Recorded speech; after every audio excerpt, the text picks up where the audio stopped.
my goodness.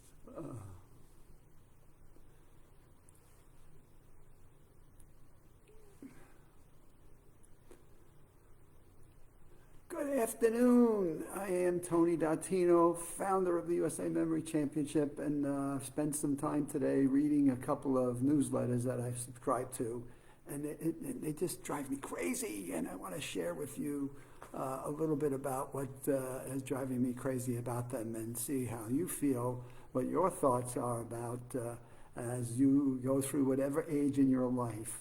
Do you subscribe to the fact that you are just going to continue to forget things, not be able to handle complex issues and challenges or things in your life, and that as you get older and older, your memories are just going to fade more and more? And the two newsletters are basically driving me a little bit nuts today, so I wanted to pick those up.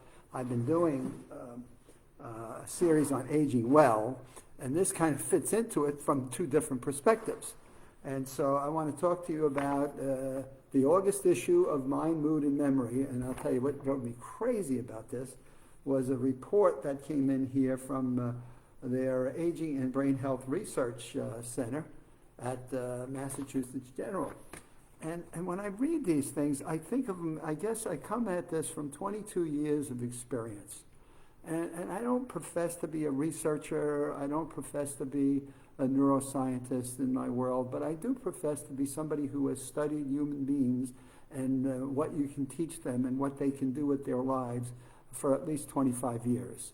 And I am a believer, as we have talked about the Aging Well series, that people who have lived to be 100 may be the experts on how do you get to be 100 and still be mentally fit and physically active. And maybe there's something to be learned that doesn't have to be in a scientific study, but doesn't have to be in blinds and control groups and things of that sort. So here I'm reading this article in the August issue of Massachusetts General Hospital, and I just found it to be as confusing as we are getting scientific knowledge on COVID-19 and what to do and whether we're masking or not masking and where should we be going and should we be sending kids to school or not to school.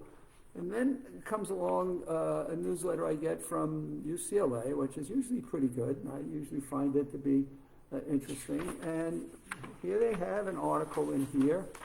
It's like, okay, here's by age, here's what you're supposed to be doing by age. So both of them are talking about memory changes as we age, and it will just fade off into the sunset. And what I found contradictory here is in the Massachusetts General Hospital newsletter, it basically talks a few different factors contribute to this, and that we are no longer going to be able to recall names, or we're going to taking longer to recall a name or a date, or forgetting something we read, or feeling like it's more difficult to stay organized as we get older. And it kind of is supported at one level here by the newsletter that talks about what we do as we get older and what by age group, and we'll just fade off into the sunset. And what it drives me crazy is I ask people, as I've addressed a number of senior groups over the last 10 years and during public forum and seminars, have any of you learned how to improve your memory? First, how does your memory work? And have any of you learned how to apply or deploy memory techniques? And when I see in 21 years of running the USA Memory Championship, the changes in the lives of people who have competed from as young as 12 years old to as old as 71, I say, has anybody ever thought to think about how do you improve it? First, do you believe you can improve it? Is there anybody out there that believes that you cannot improve your memory? And there's the challenge. Because if you think you cannot improve it, then why are you going to ever bother? And then you subscribe to, here's what the scientists are predicting for your future. And I'm saying, bunk. I'm not there.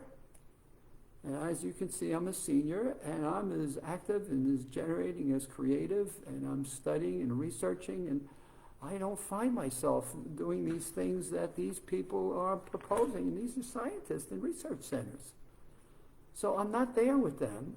And then what drives me crazy is in the Massachusetts General newsletter, no sooner do you get through, well, gee, we'll all fade into the sunset, then we start talking about some of the things that we've learned in 21 years that really do make a difference in people's ability to learn, people's ability to enhance their mental capacity, people that can improve their own brain power. And here's one of the methods that we teach to people in our Maximum Memory Mastery online course. And here is the same person who basically says we'll fade into the sunset as we get older, who turns around and says, well, let me share with you a couple of memory techniques. And now we flip 180 degrees, and we're going to learn how to do chunking and grouping of bits of information as a memory boost. And so we're going to talk about how do we chunk information, meaning how do we group it into larger chunks. So for example, if I'm going to a grocery store, how do I label the produce I'm going to in the produce section and remember that I want to get lettuce, I want to get tomatoes, I may want to get cucumbers, maybe I want to pick up some fruit, so I'll pick up some bananas and maybe apples. So how do I chunk that into one glob, so when I think of produce, I can think of my lettuce and tomatoes and cucumbers and bananas and apples or whatever I'm trying to do.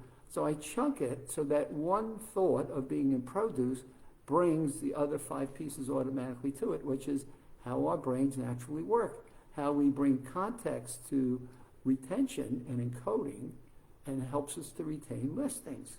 So on one level, the issue, and usually I love Massachusetts General Hospital, it's usually a really good newsletter, and this one just bothered me a little bit because it seemed to me that possibly, maybe it's the editor, I don't know, but somebody is writing on page 1 and the same person is writing on page 4, and it almost seems like it's a contradiction, or maybe, page 1 that closed on page 7 should have then led you to the article on chunking and grouping. So then comes along the other newsletter, and it talks about worried about senior moments. And so here we are again, and we're going to worry about senior moments. And they give you what they call a mini Cog test. So there are now mini cognition tests.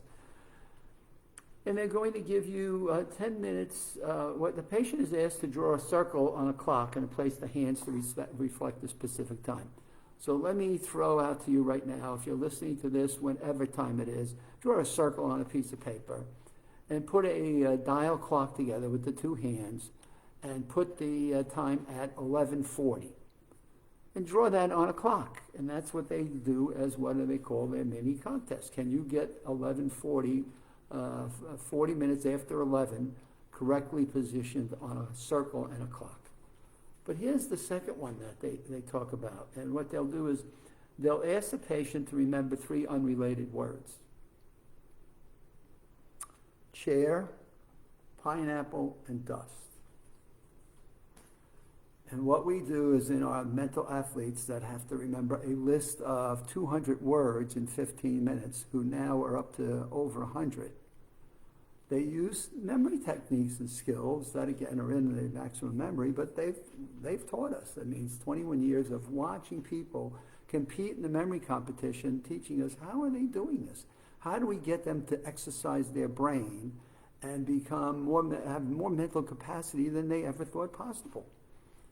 And so we're going to remember what? We're going to remember chair, pineapple, and dust. And I don't have to look at it, because what I did is I said, okay, when I sit down in this chair that I'm doing my broadcast, oh, wouldn't you know it, there's a pineapple in the chair. And as I forgot it was there and wasn't looking, because I was looking at my laptop, and I sat down, oh man, I squashed the pineapple and a pile of dust came out of it because it was an old pineapple. So here's chair, pineapple, and dust connected through a silly story, which is, again, some of the memory skills and techniques we learn about what our brain loves and how can you enhance your ability to encode, retain, and recall information. And so, God, if I go to a doctor, you know what? Give me a 5-word test. Does that tell me I'm super smart or super intelligent? You want to give me 10? Let's throw 10 out there. I'll use my golf course and I'll anchor to a loci method. Where have we taught people how to do these things? And this is what drives me crazy. We keep writing these newsletters and we keep putting out articles for people basically saying, as you get older, you're just kind of doomed to fading into the sunset. And I've got people in the senior category that I would just love for the researchers to be able to talk to people in the senior category that have learned how to improve their memory, that have practiced and developed their skills. And I would also submit that we've got people from the first 21 years of the USA Memory Championship that have been doing these techniques for years, and they're in the senior category. And those are some of the folks I wish we would have had in the study 20 years ago and see where they progressed and where their brain health and brain and mental capacities have come over a 21-year period of time. Those are the people we ought to be doing research studies on. And there's hope for everybody. That's what's exciting about this, but it just gets to me sometimes. So here were 2 August newsletters I had gotten in my mail, and I was reading, and I'm like, how do we get people to realize you can improve your memory? There are skills that you can learn. Do you want to take the time to practice? That's my messaging for today. This is my Thursday broadcast. I will be back on Saturday afternoon in the 3 o'clock time period. I hope all goes well, and let's stay safe. Let's get through our COVID-19 challenges that we've got. Let's use this infinite capacity we have, and we'll see you again on Saturday.